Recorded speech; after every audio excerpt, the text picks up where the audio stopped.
J'ai demandé à mes grands-mères de me raconter leur vie. J'avais l'intuition qu'il y avait quelque chose à comprendre de leurs paroles. Pourquoi j'étais tiraillé entre deux langues, deux classes sociales. Il faudrait les convoquer dans la même pièce, qu'elles n'aient plus d'autre choix que de se parler.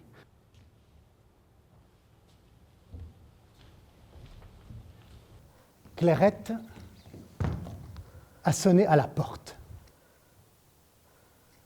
Qu'est-ce que je dois faire? Ce que tu as fait en 60. Moi? J'ai rien fait. J'ai apporté du café, c'est tout.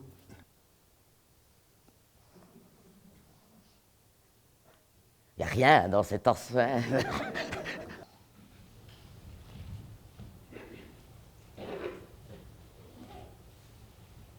Voilà.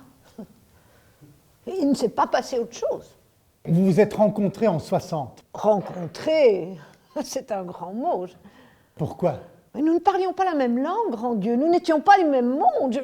Si tu veux comprendre, c'est le reste qu'il faut raconter. Le reste? Ce qu'on n'a pas dit.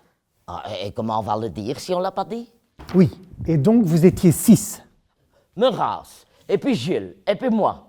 Et alors Tasse, puis Raymond, Mon. Et moi, j'étais intenable, mais insupportable, hein. D'ailleurs, ils m'ont mise au pensionnat. Et on avait un étang, un jardin, avec des fruits, des poules, tout par terre. Hein. Par terre. Ah oui, on ne faisait pas de maison à étage hein, en ce temps-là.